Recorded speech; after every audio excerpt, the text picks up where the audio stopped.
নমস্কার বন্ধুরা, আমার চ্যানেলে আবারও সবাইকে স্বাগত। আশা করি সবাই ভালো আছেন, সুস্থ আছেন।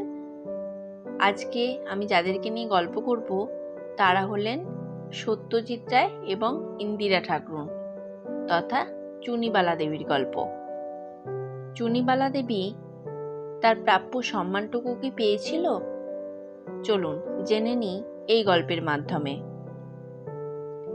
সত্যজিৎ রায় তখন পথের পাঁচালী সিনেমার হরিহর, সর্বজয়া, অপু, দুর্গা সব চরিত্রের অভিনেতা অভিনেত্রী পেয়ে গিয়েছিলেন, কিন্তু ইন্দিরা ঠাকরুন চরিত্রের অভিনেত্রীকে খুঁজে পাচ্ছিলেন না।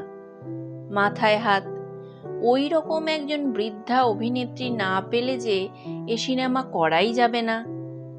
অবশেষে সন্ধান মিলল ঠাকরুনের। পাইকপাড়ায় থাকেন এক বৃদ্ধা, বয়স ৮০ হবে, নাম তার চুনিবালা দেবী। একদিন সকালে সত্যজিৎ রায় হাজির হলেন চুনিবালা দেবীর বস্তির বাড়িতে।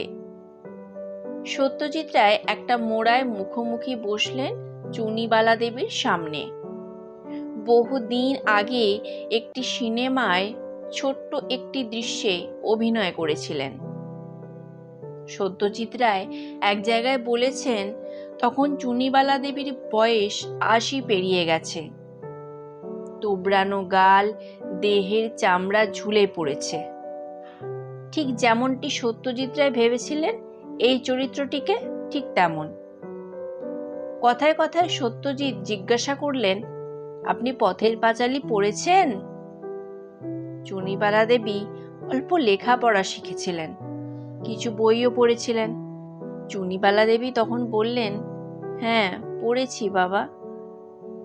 সিনেমায় ইন্দিরা ঠাকরুন করতে পারবেন? চুনিবালা দেবী ফোকলা দাঁত বার করে হেসে ফেললেন, তা তোমরা একটু শিখিয়ে পড়িয়ে নিলে পারবো বই কি বাবা। সত্যজিৎ রায় তখন বললেন, বলুন তো একটা ছড়া শুনি একটু।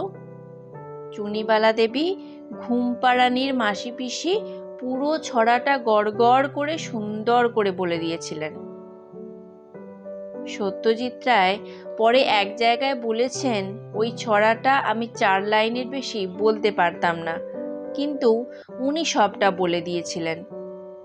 এই বয়সে আশ্চর্য স্মৃতি দেখে সত্যজিৎ স্তম্ভিত হয়ে গিয়েছিলেন। সত্যজিৎ রায় বুঝে গেলেন ইন্দির ঠাকরুন পেয়ে গেছেন।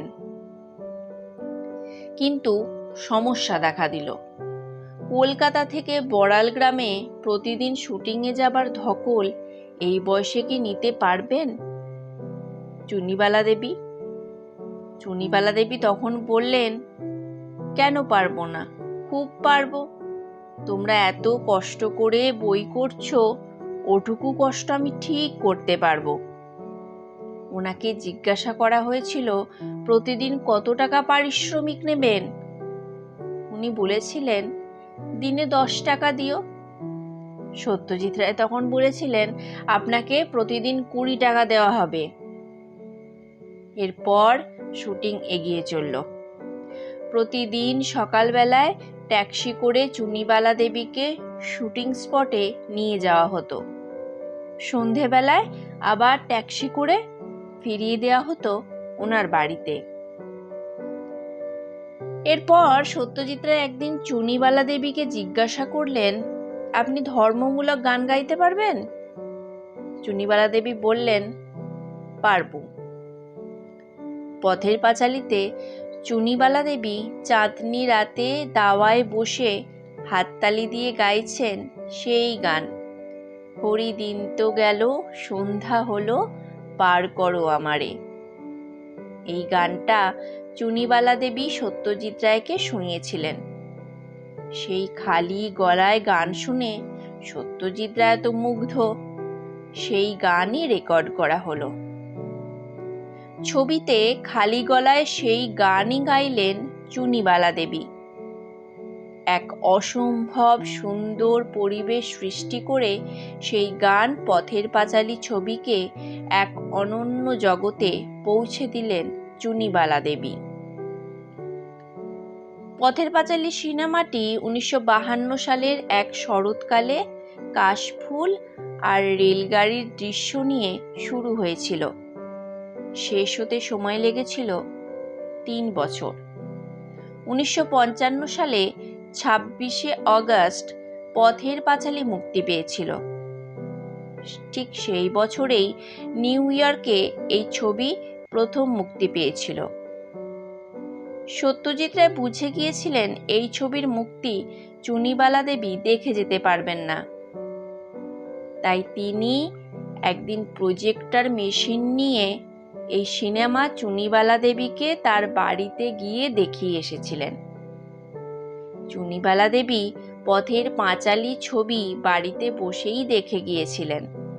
মুক্তির আগে সহৃদয় সত্যজিৎ রায়ের উদ্যোগে এটি সম্ভব হয়েছিল। ছবির মুক্তি চুনিবালা দেবী দেখে যেতে পারেননি। তার আগেই হরিদিন তো গেল সন্ধে হলো পার করো আমারে গানটি গাইতে গাইতে চলে গেলেন। এরপর আসলো আসল চমক। ম্যানিলা ফিল্ম ফেস্টিভ্যালে আন্তর্জাতিক সম্মানের পুরস্কারে সম্মানিতা হলেন চুনিবালা দেবী। চুনিবালা দেবী হলেন ভারতীয় অভিনেতা ও অভিনেত্রীর মধ্যে প্রথম আন্তর্জাতিক সম্মানে ভূষিতা অভিনেত্রী, এক বিরল সম্মানের অধিকারিণী। অনেকেই হয়তো আপনারা এই খবর জানেন না, কিন্তু এই পুরস্কার নিতে তিনি ম্যানিলায় যেতে পারেননি, কারণ তার আগেই তিনি এই পৃথিবী থেকে বিদায় নিয়েছিলেন। দুর্ভাগ্য চুনিবালা দেবীর, দুর্ভাগ্য আপামোর বাঙালির। চুনিবালা দেবীর প্রতি এই ভিডিওর মাধ্যমে আমি আমার শ্রদ্ধা জানালাম এই ছবির স্রষ্টা পরিচালক সত্যজিৎ রায়কেও। এই ছিল আমার তরফ থেকে আপনাদের জন্য আজকের নিবেদন। ভালো লাগলে চ্যানেলটি অবশ্যই সাবস্ক্রাইব করে রাখবেন, লাইক এবং শেয়ার করবেন। আগামী দিনে হাজির হব এরকমই অনেক অজানা গল্প নিয়ে। সঙ্গে থাকবেন। নমস্কার।